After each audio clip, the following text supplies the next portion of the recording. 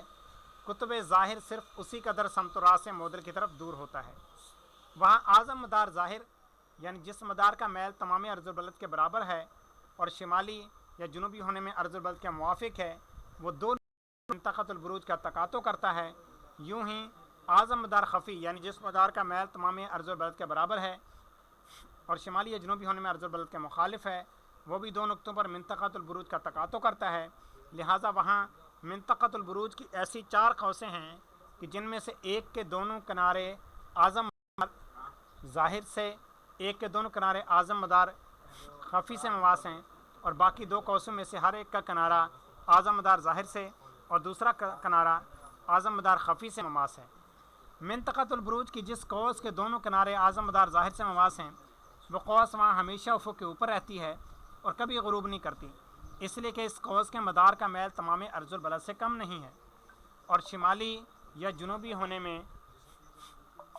عرض البلد کے موافق ہے۔ اس قوس کے منتصف پر انقلاب ظاہر ہے، خاص سیفی۔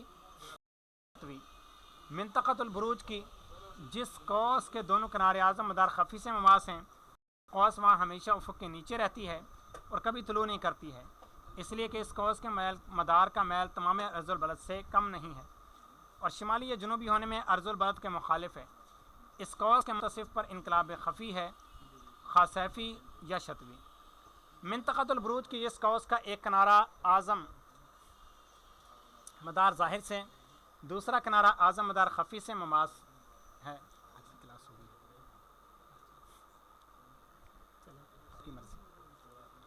اور اس قوس کے منتصف پر 3:30 بجے شروع ہو جائے، آپ کی مرضی، اور اس قوس کے منتصف پر اعتدال ربیعی ہے۔ اس قوس کا طلوع معکوس اور غروب مستوی ہوتا ہے۔ ایسے بلاد میں کہ جن کا عرض البلد شمالی تمام میل اعظم سے زیادہ اور ربع دور سے کم ہے اور طلوع مستوی اور غروب معکوس ہوتا ہے، ایسے بلاد میں کہ جن کا عرض البلد جنوبی تمام میل اعظم سے زیادہ اور ربع دور سے۔ منطقۃ البروج کی جس قوس کا ایک کنارہ اعظم مدار ظاہر سے،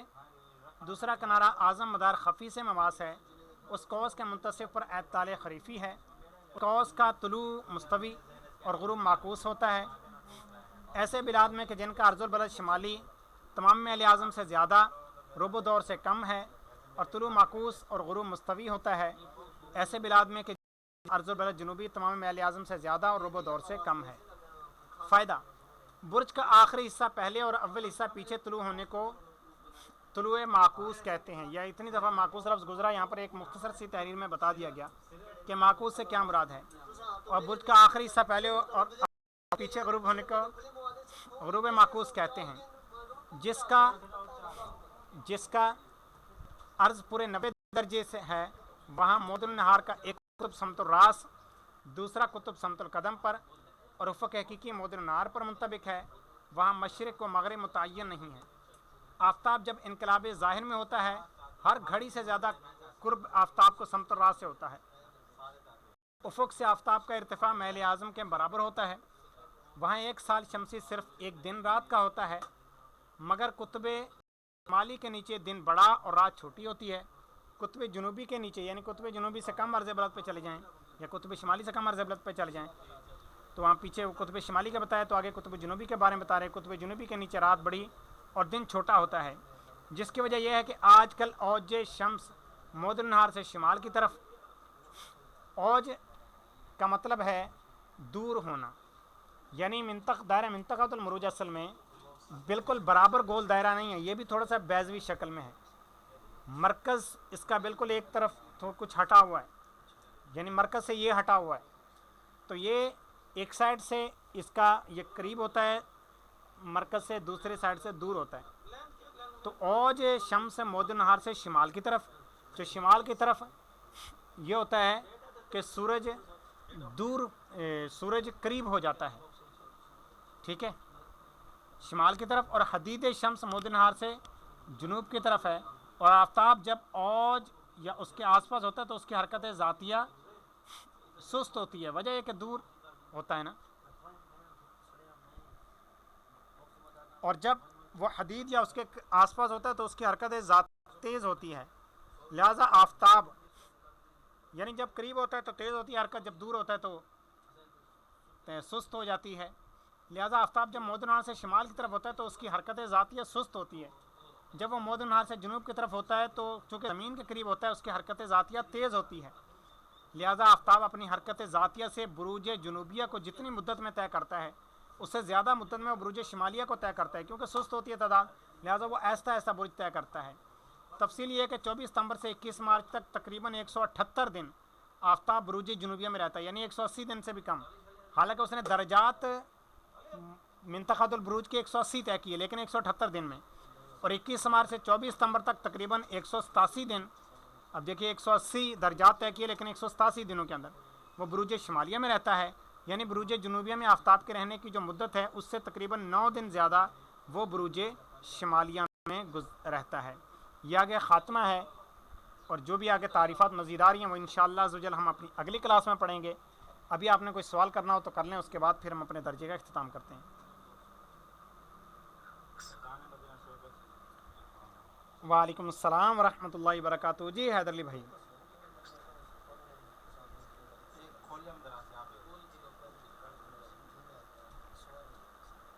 جی ایک تو آج کی کلاس سے ہمیں یہ پتہ چلا زمین کی جو تقسیم کاری کی گئی ہے 7 خشکی کے حصے، اور اگرچہ بر اعظم سے یہ مراد نہیں ہے، بر اعظم بھی 7 ہی ہیں، کیونکہ بر اعظم تو انٹارکٹیکا کو بھی بولتے ہیں اور یہاں پر انٹارکٹیکا کو سرے سے خارج ہے. اور بر اعظموں کے اندر سمندری بھی کچھ نہ کچھ آ جاتے ہیں، لیکن یہاں پر سمندر کو بالکل نہیں مانا گیا. اب یہ کہ یہاں پر ایک تو یہ مانا، دوسری بات یہاں پر موسموں کی تفصیل بتائی کہ پوری دنیا میں موسم کس طرح سے ہوتے ہیں. خط استوا والوں کے لیے کیا موسم کس طرح ہوتا ہے، اس کے علاوہ کے لیے موسم کس طرح ہوتا ہے. اس کے بعد آگے پھر انہوں نے منطقۃ البروج کی جو بحث شروع کی. تو منطقۃ البروج ایک دائرہ ہے، ہر 30 درجے پر ایک قطب ہے. اب آپ زمین کے کسی ایسے حصے پر کھڑے ہو گئے جہاں پر آپ کے افق پر منطقۃ البروج منطبق ہو رہا ہے، تو ظاہر ہے کہ منطقۃ البروج یہ بھی دائرہ گھومتا ہے، تو یہ گھومتے گھومتے اس کی ایک سائڈ اوپر آئے گی آپ کے افق سے.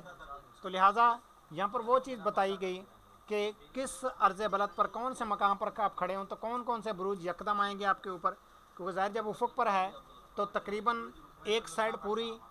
ایک ساتھ اوپر آ جائے گی، اور جب ایک ساتھ ایک سائڈ پوری آ جائے گی تو 6 بروج آپ کے یکدم طلوع ہو جائیں گے، 6 بروج غروب ہو جائیں گے. اور جو پہلے غروب ہوئے تھے وہ تقریباً 180 درجے پورے کرنے پر غروب ہو جائیں گے، پھر جو غروب ہوئے تھے وہ طلوع ہو جائیں گے. اس طرح سے اس کی یہ تقسیم کاری بتائی گئی. اور آگے پھر بتایا گیا کہ سورج شمالی دنیا میں زیادہ دن گزارتا ہے. وجہ کیا ہے کہ جو منطقۃ البروج کا جو دائرہ ہے یہ دائرہ اصل میں ایک جیسا نہیں ہے، بلکہ یہ دائرہ کی ایک سائڈ زمین سے قریب ہے، دوسری سائڈ دور ہے. جب سورج 22 جون کو پہنچتا ہے، جون جولائی، تو سورج زمین سے دور ہوتا ہے. اور جب ہوتا ہے 22 دسمبر کے مہینے میں تو وہاں پر دسمبر جنوری میں سورج زمین کے قریب ہوتا ہے. اب دور جب ہوتا ہے تو دور کی کوئی چیز جب حرکت کرے گی، دور سے دائرہ اپنا اس نے طے کرنا ہے، 180 درجے طے کرنے ہیں لیکن دور سے کرنے، تو ظاہر سی بات ہے اس کو زیادہ دن لگتے ہیں. 180 کی درجات اس کو طے کرنے میں 187 دن لگ گئے. اب